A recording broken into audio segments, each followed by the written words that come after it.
Hi, welcome back to Reading Pathways. I'm Matt, and I'm doing another installment of the series I've been doing, Establishing a Reading Baseline, which is just another word for a shelf tour, basically. Um, just an excuse for me to go around and kind of show the books I've accumulated in here and their organization, and a little bit about why and how I got them. And we have reached the Chunkster shelf, the so-called Chunkster shelf. So this bookshelf right here is the one that I've been going through in these videos, which is pretty much contemporary fiction, which I've defined as basically fiction post World War II, anything in that time frame. Um, and I started gathering a couple chunksters at some point, and putting them together, and it was looking kind of cool and imposing, and um, the page count was gathering up nicely in there, and then I started getting a few more, and then of course, next thing you know, it became a full-on chunkster shelf. So that's where I am now. Um, Another update is that my daughters have been playing a lot of Dancing with the Stars lately. And I've been one of the primary judges, of course. If you're not familiar with that, basically it's a duo puts on a dance routine, and it's of course a TV show, and then the judges hold up a score sheet, a score after the dance to show how well they've done. So um, I thought for the Chunkster edition of this, it would be fun if I incorporated kind of a score sheet, since I've been doing that so much lately around the house. And the metric for this I've settled on is going to be the universality of their appeal, um, the unanimity, I guess, of people's recommendations of these. I don't think I've read any of the chunksters that are coming up on this shelf. They're all TBR. So it's been interesting to kind of look through these and see, well, this one seems universally loved, this one not so much. So since I've been such a effective Dancing with the Stars judge lately, I figured I would transfer those skills over to this. So I have a score sheet ready, and I'm going to rank these according to what I take as their universalness, how much people love them versus there's a lot of mixed opinions out there. So maybe you'll agree, maybe you'll disagree, but I thought it would just be a little fun twist to add to this edition of these videos.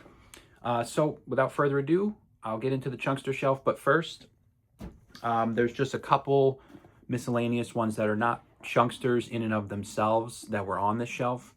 But they were on the shelf because I try to keep authors grouped together if I can on the shelves. And so these are authors that have a chunkster on here, and there's another book from them. So just quickly going through those, and seeing these will probably spoil a little bit of what's coming as far as the actual chunksters. But so we have, first up is Dead Man's Walk, Larry McMurtry, part of the Lonesome Dove tetralogy. I think there's four. I'm not sure the right term, but I know that this is a prequel to the Lonesome Dove series and the Lonesome Dove book itself, and I think it's chronologically first, although published after Lonesome Dove, I'm pretty sure. So it's one of those situations. But yeah, I figured I saw this one day, and it couldn't hurt to have another title in the series. But I probably won't read this before Lonesome Dove, even though it's chronologically first. I'm pretty sure the consensus seems to be start with Lonesome Dove, regardless of the chronology, which came out first, I'm pretty sure. So I'll get to this at some point after that. Another one that goes based on a same author is Haruki Murakami with Norwegian Wood. Not a chunkster, but just on the shelf because there is another Murakami on here. And I've heard good things about this one. I think a bunch of his books seem to bring in musical themes, and this one I think explicitly refers to the Beatles song Norwegian Wood, which I do love. Haven't read Murakami yet, but I have a couple of him that I'm looking forward to. Similarly, another author companion is Clockwork Orange by Anthony Burgess. And yeah, I grabbed this early on in my book hauling days last year. Just a classic title that I wanted to get to at some point. So I'm going to look forward to this one. And then last in these little miscellaneous ones is White Noise by Don DeLillo. So there is a DeLillo coming up in the Chunkster shelf, but I also have White Noise. If I had to hold up a universality rating on this one, I think it would be pretty high.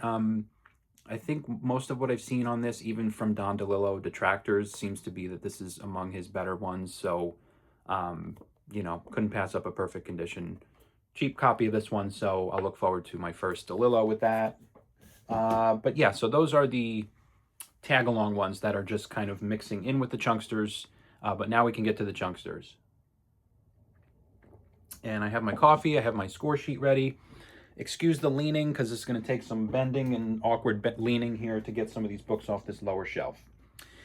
Okay, so we're going to start with Robertson Davies, the Salterton Trilogy. This is from King Penguin, is the publisher on this. I've seen one or two of these out in the wild, these King Penguins. I think they are a line publishing international authors, in other words, non-US based authors. But Robertson Davies is a Canadian author.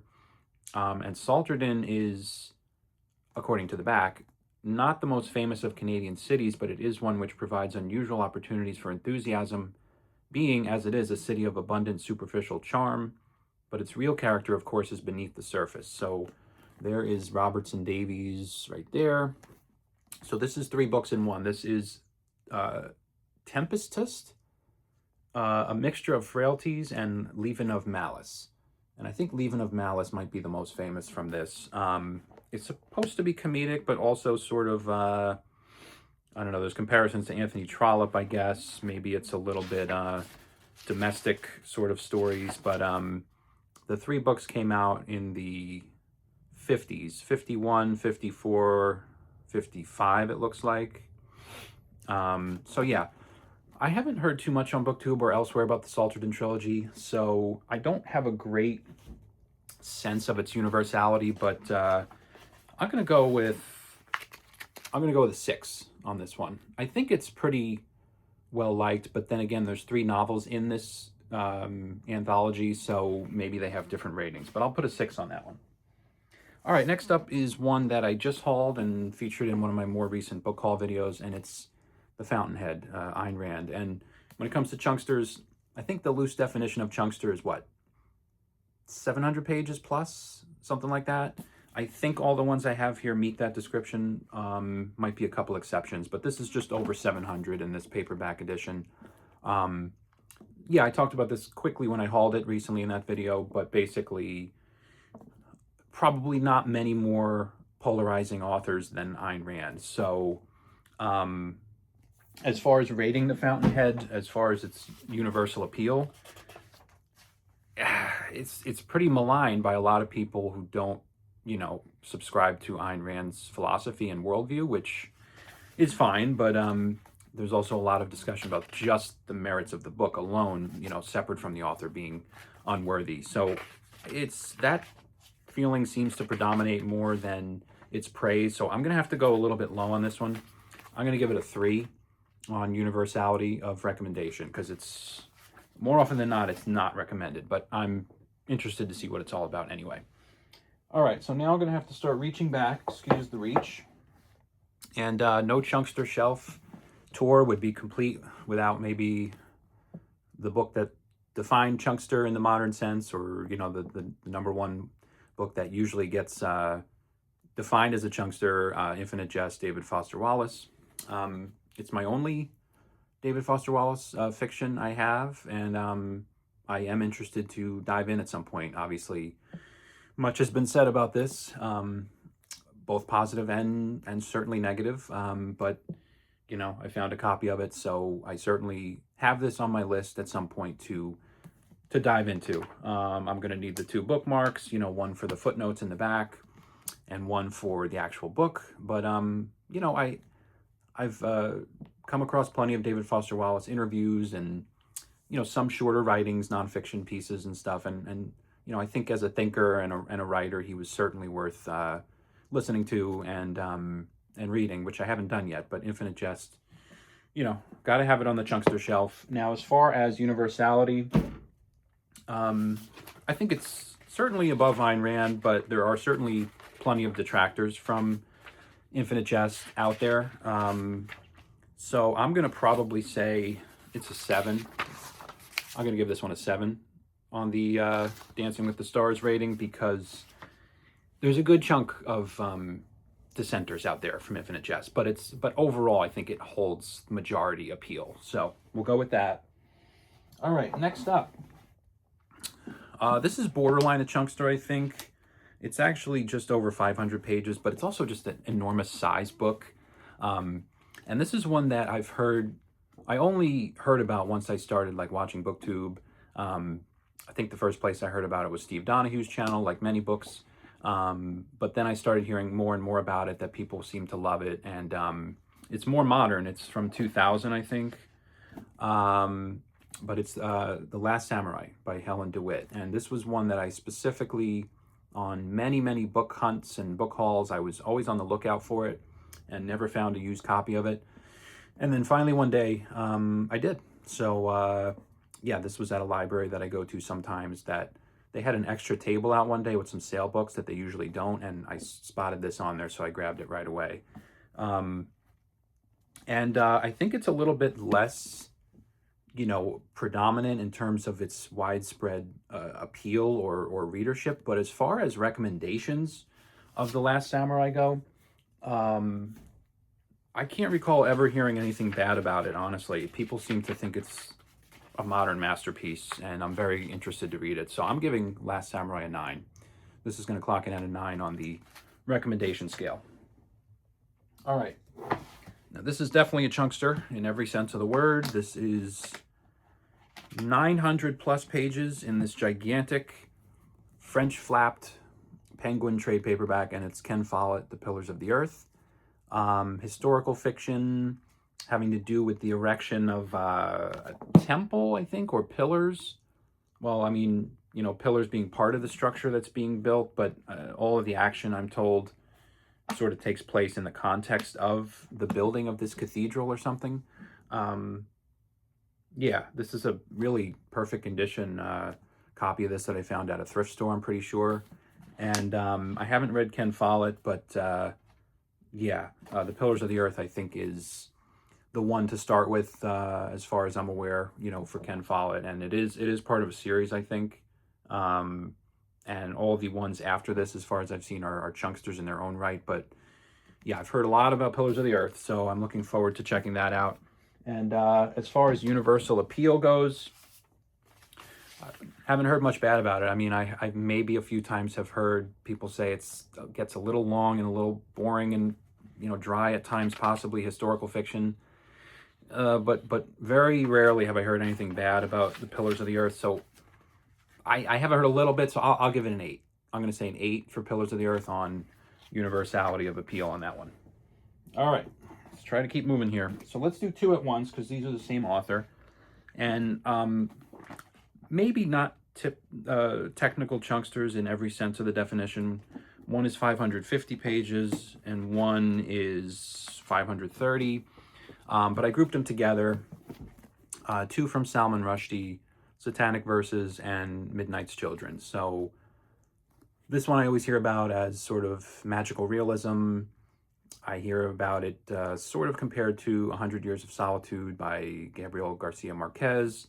And then this one, Satanic Verses, is more religious-based fiction, I think. And I think this one's infamous for being the one that got Salman Rushdie sort of in hot water when it comes to, was it Iran, or I don't exactly know the country, but yeah, he was subject to basically a fatwa where he offended one too many people in that country, and basically they put out a fatwa for him for this book. So it's kind of got an infamous reputation based on that, but I have heard it's in its own right, it's worth reading for sure. And so these are kind of the 2 big Salman Rushdie books, I think, to get to. This one I found in this Penguin Great Books of the 20th Century edition from 1980. And I think they might have 1 book in this line from each year, maybe 1 or 2 books, but it's got the deckled edges and the flaps and everything. So nice copy I found on this. And as far as their universal appeal, well, depending what part of the world you're in, and if you're in charge of a country that issued a fatwa against him for Satanic Verses, it would be pretty low. But I would say Satanic Verses is maybe, let's just play it safe and put a 5 on that one. I don't want to be any controversial on that. And then when it comes to Midnight's Children, I think it's probably safer bet on that one. Most people seem to have pretty strong feelings on that one. So I'll give that one a 7. I've also heard that, some people say that Rushdie's writing is not necessarily all it's cracked up to be, but Midnight's Children seems to definitely hold the day as far as those two. All right, moving on. Let's see, is this a chunkster technically? I would say so. It's 650 pages just about. Michael Chabon, The Amazing Adventures of Cavalier and Clay. So Pulitzer Prize winner. I think it's, is it set in the 30s maybe?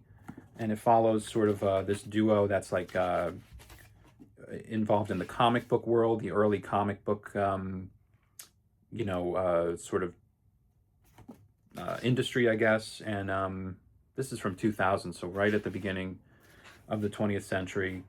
Quite a big book, but everybody seems to have good things to say about this. I've heard up and down things about Michael Chabon in general, but when it comes to Cavalier and Clay, seems to be somewhat universal out there on the praise for this one. So I'm going to put it pretty high. I'm going to put an 8. I'll give this one an 8 because I rarely hear people say that one is not worth it. Okay, this one is definitely a chunkster. There's no doubt about that.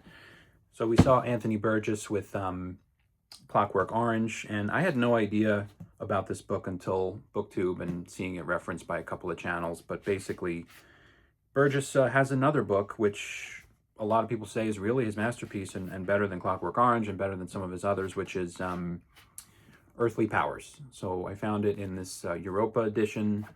Nice copy at a thrift store. I think this was $2 probably. Named one of the best 5 works of British and Commonwealth fiction of the last 25 years by The Observer. Christopher Hitchens, one of the most underrated English novels of the past century. And it's, I think it's historical fiction, and it follows 2 20th century men who represent different kinds of power. Kenneth Toomey, an eminent novelist and a man who has outlived his contemporaries, and Don Carlo Campanati, a man of God, eventually beloved Pope, who rises through the Vatican as a shrewd manipulator to become the architect of church revolution and a candidate for sainthood. So those are the 2 characters it follows. But yeah, I think it's going to be very different than Clockwork Orange. I don't think it shares any of the type of Cockney language and like the slang terms that are in Clockwork Orange. It's sort of just its own thing. But yeah, I'm looking forward to checking that out one day. Universality of appeal of Earthly Powers. I don't know. It seems pretty high. I haven't really come across a ton of commentary on it on BookTube, but what I have seen seems to be pretty strong. So I'll also put an 8 on Earthly Powers. And my pages are flipping towards a 10, but I'm reserving a 10 for something else on this list. And now, speaking of a 10, Wolf Hall by Hilary Mantel. This is just about 600 pages, so I think it's a chunkster. It's not a brick of a book, but it's going to be pretty long and pretty in-depth. But this is pretty much historical fiction of Thomas Cromwell in the 1520s in England under King Henry VIII. And Henry VIII wants to annul his marriage of 20 years and marry Anne Boleyn. The Pope and most of Europe oppose him. Into this impasse steps Thomas Cromwell, a wholly original man, a charmer, a bully, idealist, opportunist, astute in reading people, and implacable in his ambition. So yeah, I've heard plenty about this at this point. If you're on BookTube, even for a little while, you're going to come across Wolf Hall. It's hailed as Hilary Mantel's masterpiece. I think the trilogy, the Thomas Cromwell trilogy, but this is what kicks it off. So. Yeah, other than, not having any interest in the subject whatsoever, which may be the case for some people, and it's, I don't know, I don't have a particular interest in it, but the book itself and Mantel's writing of the fictionalized Thomas Cromwell, it seems to be almost universal. So I'm going to give it a 9 on the universal appeal scale. Probably there's a few people out there that have tried to read it and thrown it aside, but other than that, it seems to be, it's a must-read, so I'm putting a 9 on that one.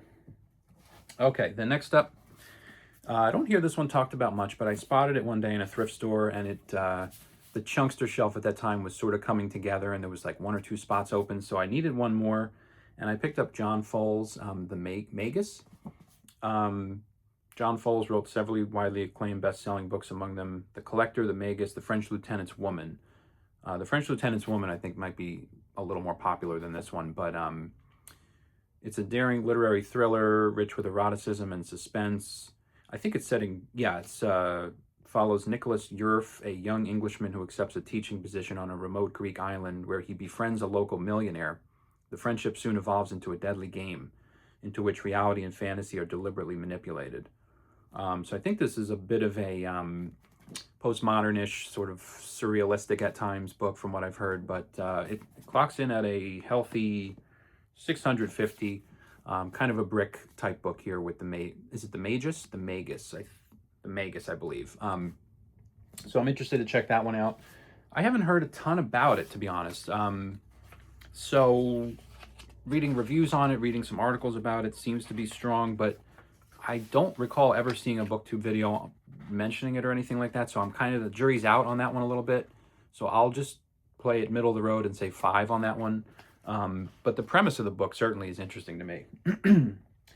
All right, I maybe should have saved this one for last because it's probably going to be the only 10 on this list. But the aforementioned Larry McMurtry and Lonesome Dove being the kickoff, well, I guess chronologically second, but the beginning of his Lonesome Dove sort of tetralogy and introduction to this world and this series, the Pulitzer Prize winner. This is another one that I just had on my list every time I went book hunting to see if I could find a copy. I tend to try to get a little bit better than this. It's a little bit creased up, but you know what that tells me? Somebody really read it, or more than one person read it, loved it, and really stuck with it, and that seems to be the takeaway on this one. I don't think I've ever heard a bad thing. I think that booktubers of all stripes, from all backgrounds, and who have all different reading interests and niches, seem to all somehow conglomerate on praising this book and reading it. So I can't say I've ever heard a bad word. So I'm going to go and distribute a score for this one that's normally only reserved for my daughters doing their dancing routines, but it's going to be a 10 for Lonesome Dove. It seems to be universally loved, so I'm excited to join that crowd at some point. And we go from a 10 to one that is going to be nowhere near a 10. But I found it, and it was kind of neat to have all 3 in one volume. Definitely a chunkster when you put them all together. And it's John Updike with the Rabbit trilogy: Rabbit Run, Rabbit Redux, and Rabbit is Rich. A long time ago, I started reading Rabbit Run, and I think I was too young, honestly, to be reading it or enjoying it.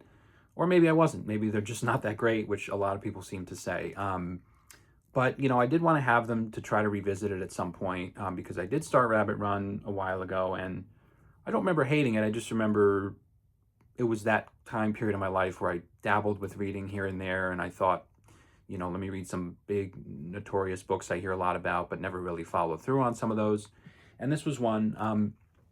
So I got this giant paperback edition with all 3 books, but yeah, I'm not drawn too much to it, but I did want to have it, you know, in case I did, you know, have a change of heart and get back to the Rabbit trilogy at some point.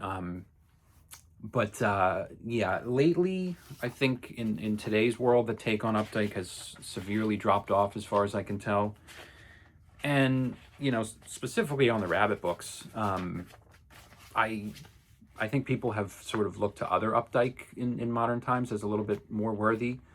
But it's still lasting as sort of a really prominent, you know, important trilogy of the 20th century as far as I can tell. So what did I give Fountainhead? I gave Fountainhead a 3 on universality, so I'll probably just slightly put this above and say 4. But the Rabbit trilogy from Updike, I think it's fallen by the wayside a little bit, but I'm going to try to make that judgment myself.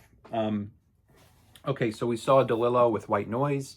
And yeah, I was in a library one day and Underworld was just sitting there on the sale shelf for $1, perfect condition copy. So yeah, I grabbed it, and I'm definitely interested in checking this one out. This is, I want to say it's, is it post 9/11?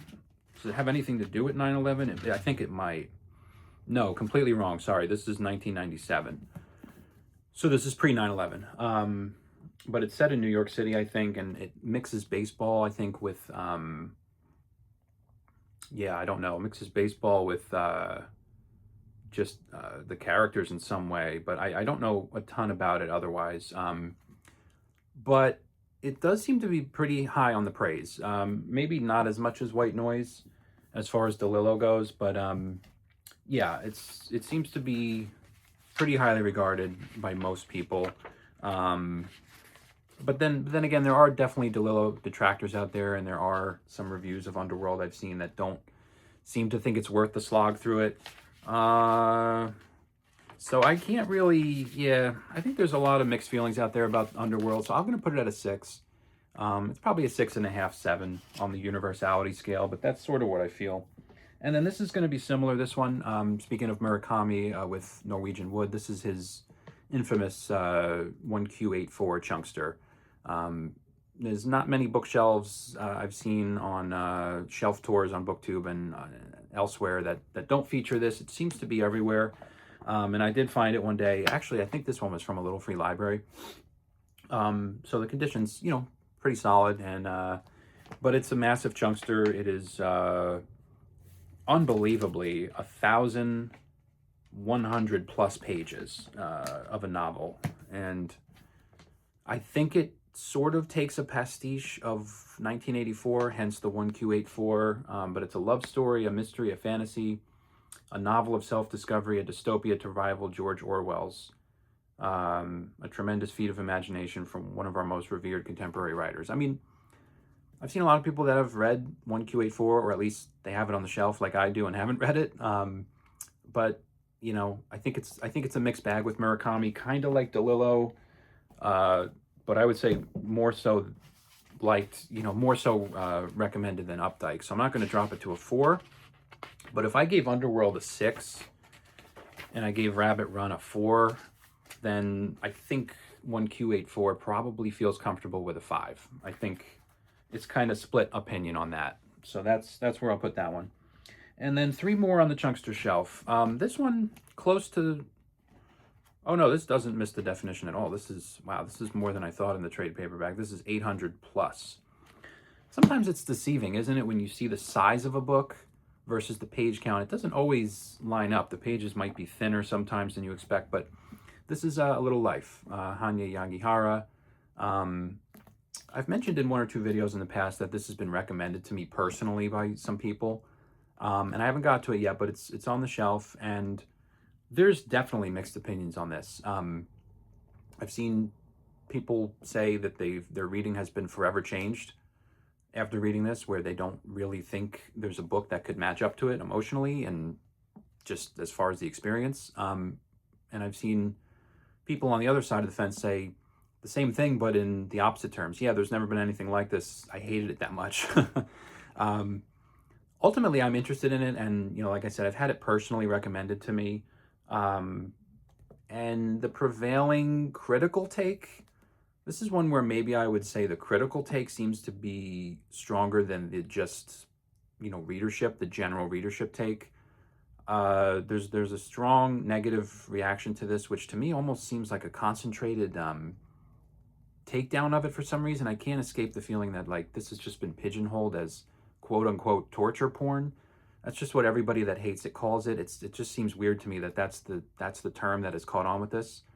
Critically though, it's really recommended. So I guess I'll have to go somewhere near the middle, because critically it seems to be lauded, but personal readership is sort of mixed. But even in the personal readership realm, I think it's majority wins probably. You know, there's like really loud detractors with this book, but I think overall it wins out. So I'm going to probably say, it's very polarizing though, so I can't go above a 7. But due to the weight of critics I've read really loving it, and also the personal recommendations from people I know, that takes it for me over the hump of the middle of the road and puts it at a 7. And we are, as usual, reaching the 30-minute mark in the video, so let me try to get the last 2 done. This is one of the more recent hauls that I put on the Chunkster shelf. I think, like I said, with the Magus, I needed 1 or 2 more for the shelf, and then I saw this one. This is World War II fiction from James Jones, From Here to Eternity. And James Jones, I think, served in World War II, or maybe World War I.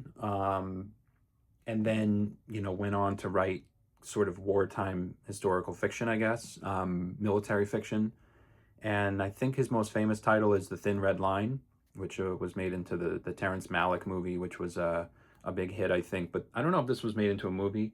Um, but it's called the World War II classic, National Book Award winner, one of the great books of our time from Newsday. And as a native Long Islander, I take the words of Newsday a little more seriously than some others, maybe. But yeah, so I think it's from, this is one pushing up against that post-World War II time frame. Yeah, it was released in 1951, so basically right after World War II, this came out. And it's endured, I think, from what I can tell, as one of the best World War II fiction books that there has been. So not one I've heard a ton about on BookTube. I think there have been a few videos I've checked out on it, and they seem to be pretty positive about it. But I don't know if it holds the spot as universally James Jones's most recommended war book. That might be The Thin Red Line. So I already have the scale open to a 7, and that feels comfortable for this one. So I'm going to go ahead with a 7 on From Here to Eternity. I haven't heard much bad about it, but I don't think it's universally hailed as a must read. And oh boy, I forgot about this one almost. But yeah, so maybe the biggest definition of chunkster on the shelf, and another one that is polarizing, and another that somewhat for that reason, I don't know why I'm a glutton for punishment, but if a book is that polarizing and the critics seem to weigh in very favorably, but the readership doesn't, I'm always curious what's going on with that dichotomy there. Over 1,000 pages, and it is Ducks Newburyport, Lucy Ellmann. So this is the Booker Prize shortlisted book from 2019, and basically I've heard that it's largely an experimental stream of consciousness type work, where Lucy Ellmann, the character, the narrator, is an Ohio housewife, and she contemplates her 4 kids, husband, cats, and chickens. It's a torrent of consciousness and intoxicating coziness, lays out a whole world for you to tramp around in, by turns frightening and funny. So my understanding is it's the thoughts and the musings of this housewife that just flow. They just ramble and flow, and you just get taken along for the ride. I have seen big takedown videos of this book, people throwing it across the room, people decrying it and denouncing it as completely frivolous and drivel and don't ever pick it up. But I've seen glowing recommendations of it as well. So it's one of those polarizing chunksters. I think the thing about chunksters too seems to be that their very nature as chunksters does influence their appeal somewhat. I think that the fact that this is such a brick and it's 1,000+ pages, if you don't resonate with it and don't like the style and don't like it, then the fact that it's a chunkster is going to influence your take on it, because if you force yourself to finish all 1,000 pages, you're going to hate it 1,000 times more than a short book, right? So I will wrap up the chunkster tour and ranking here with, with Ducks Newburyport, I feel like despite the critical reception, I feel like I've heard more negative than positive. So I'm gonna dip under the midway point and give this a 4 on the universality, because I just think more often than not with this one, I've heard people say the struggle and the effort to get through it is just not worth it in the end. So again, these rankings are not my own interest in the book. My own, well, spoiler, there's a 10 at the end, but that's only for Lonesome Dove. Yeah, these rankings have nothing to do with my own interest in reading them. My own interest in reading all these books is a 10, because any book that I haul, that I put in my collection here, I want to read equally to everything else. So that's how I approach building up this collection. But as far as what I've heard from others, these scores were my attempt to do that. So I will take this notepad and reserve this score once again only for Lonesome Dove and for my daughter's dancing routines, which I can't remember giving a score below this. So the quality's been pretty on point. But yeah, I'll wrap this up. Thanks for checking out the Chunkster shelf in this tour. Next time, if I continue this, I will move finally off of contemporary fiction, and probably next will be sci-fi and fantasy, if you're interested in about 3 or 4 shelves I've accumulated of that. So thanks for watching, and hopefully I'll be back with more updates soon.